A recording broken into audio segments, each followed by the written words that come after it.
All right, welcome back to the channel. It's your boy Fanon, and in this video, we are going to carry on with the conversation we had about potential investigations in the sport of boxing, as they did relate to performance enhancements. There were some rumors out there about Victor Conte, Snack, and the fighters related to them being the eye of a federal investigation. I wrote about that, and also I am now telling you that my sources say that there has been an extension into it because they've been able to see some contracts. And when they saw some of these contracts, they found out that people were getting paid in a way that may not be legal. Let's talk about that in this video.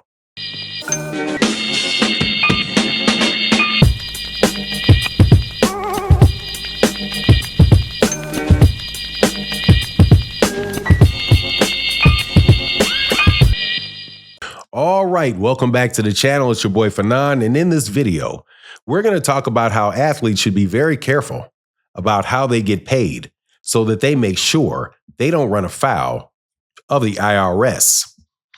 And you very well may do that if you get paid in cryptocurrency.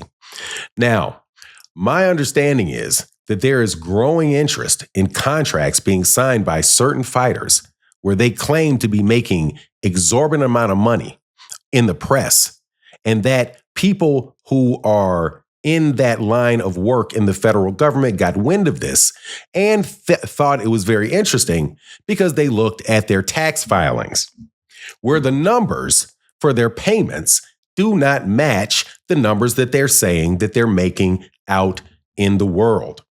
Some very high and notably named boxers included in this. Now, what is the problem with this? The problem with this is that when they looked at the contracts and they understood now, oh, you're not actually getting paid that much money in money. That's why it's not in your account. You're getting paid in cryptocurrency. Cryptocurrency that they will then try to change into cash at some point in time, people can presume.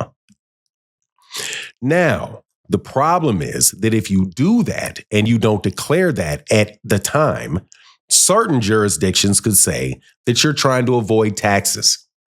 That's not tax avoidance, though. That is tax evasion when you don't put the true value on your taxes.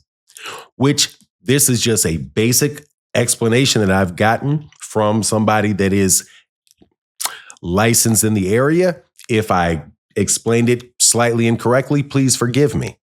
But this should be a shocker because the understanding that I've been given is that there's many fighters that believe they have $100 million contracts, $50 million contracts, $25 million contracts, but yet it's in cryptocurrency. And so if you do not declare, my understanding is the value of that cryptocurrency at the time, you are evading taxes.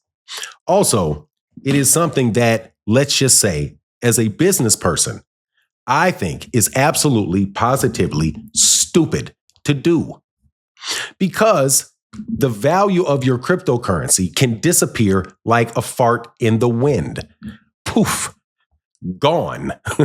I have no idea why people were running around boasting about how much money they're making when the money that they're making is not real. It is in a speculative technology, far from being utilized on any systematic basis to feed yourself. You boast about how much money you're making. So I can only presume that many of these fighters that are going away from, traditional modes of payment, traditional modes, like you get paid out of the gates that you sell, the tickets that you sell. You can go see the tickets look at the tickets. You know what the money is. You put the money in your bank account. You can go to pay-per-view.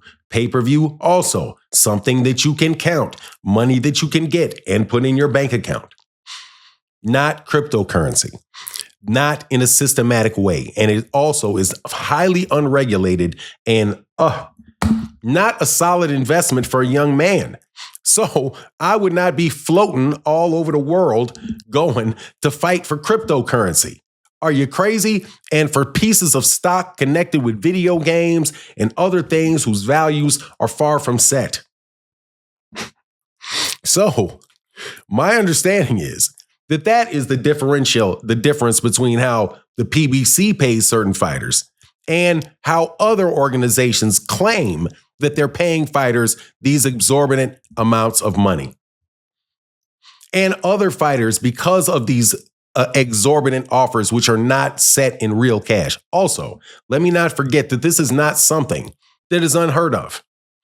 Don King was criticized for this very thing because Don King had a contract with Mike Tyson, and Mike Tyson got paid in stock, while Don King got paid for the cash advance on the stock, the value of the stock. So Don King kept the cash, Mike Tyson got the stock, and whatever advance on the cash that Mike Tyson gave him.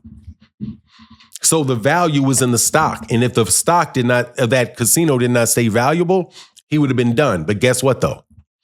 The value of that particular casino, my understanding, is still intact, and that stock is very, very valuable if Mike Tyson ever wanted to cash it in.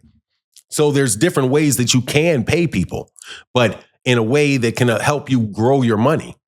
And Don King, that situation, hey, that might have actually at the end of the day made Mike Tyson a lot of money, right? But cryptocurrency, you're gambling. You're gambling with the value of the cryptocurrency.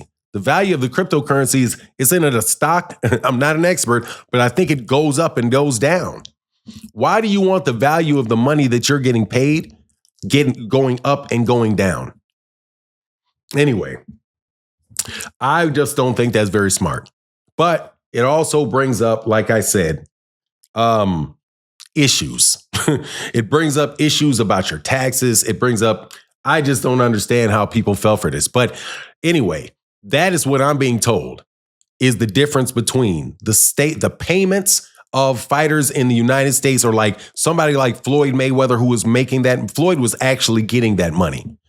He was actually getting his money. These guys are getting these money and offered this money and then finding out, hey, the value of some of that stuff that package that they put together that said it was worth $100 million isn't worth what they said it was worth. And it can start disappearing on you. And then what can you do about it? You can't do anything about it. You're going to have to come back and fight some exhibitions or something like that. Man, you guys need to be real careful when people offer you things, and you just, especially things for free.